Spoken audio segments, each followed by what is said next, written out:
On today's episode, we talk about conflict resolution.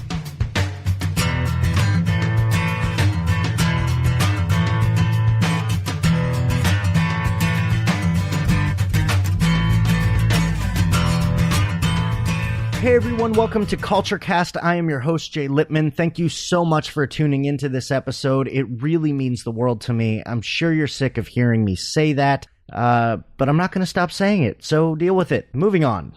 So yesterday I was visiting an old friend and doing some electrical work in his parents' house, and after I was done, I got a chance to catch up with my friend's dad. I updated him on my new entrepreneurial ventures, and we got on the topic of how to be an effective manager.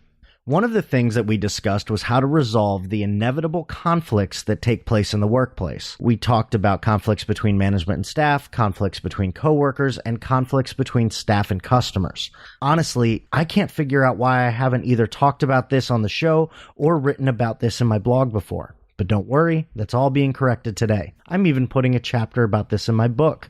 But I digress. Look, conflicts will happen.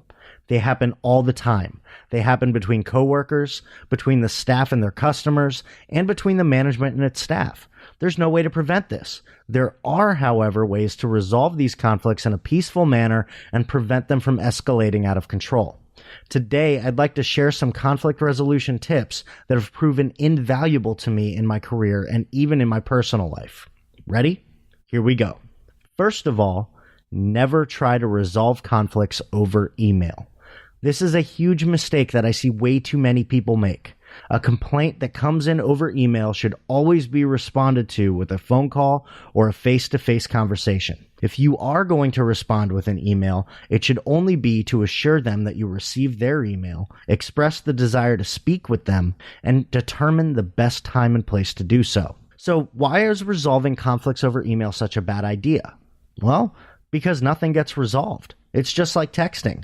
Words get misunderstood, tone is impossible to establish, and there are often long waits in between emails, giving the opportunity for more anger and frustration to arise. If you receive an email that looks like it might be the start of a conflict, simply reply to the email, explain that you would appreciate the chance to talk about it in person or, at the very least, over the phone, and set a time and a date to do so. Ready for the next one? This one is obvious, and it's a little sad that I have to mention it, but it needs to be said, so here we go. Never enter a conflict angry. I know, it's hard to control your emotions sometimes, I get it. Sometimes, especially when you feel like you're being personally attacked, your first reaction is to rush into an argument guns blazing. And you've probably done it too. I know I have. This might sound like the most obvious thing in the world, but entering into a conflict angry only makes things worse. Instead, try to hit the pause button and let your thought run through the filter that sits between your brain and your mouth. Give yourself a chance to breathe and respond when you can do so without further antagonizing anyone. This might mean that you have to hit pause on a conversation and ask to revisit the matter at another time. This might mean waiting a few hours before hitting send on that email. Whatever you have to do, make sure that you're calm enough to have a productive conversation and avoid making things worse. I have one more tip for you, and this one is specifically for all of you managers. Ready?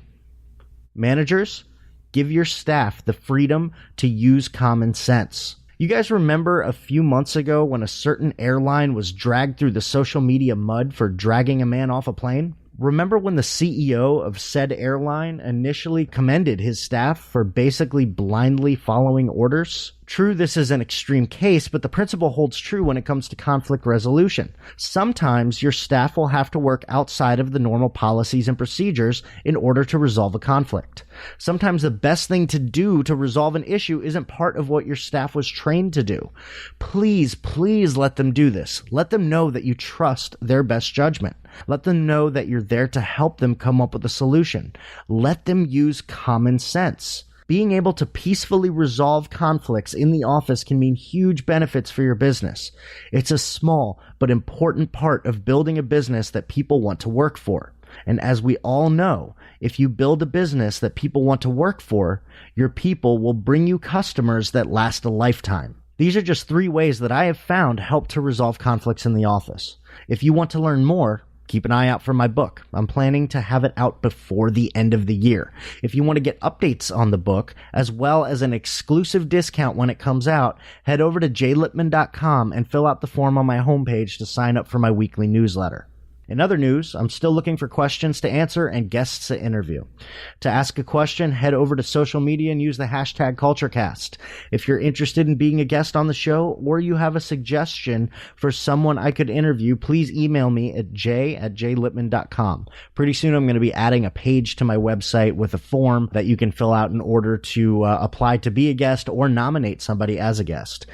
Guys, thank you so much for tuning in to this week's episode of CultureCast. I'll see you next week.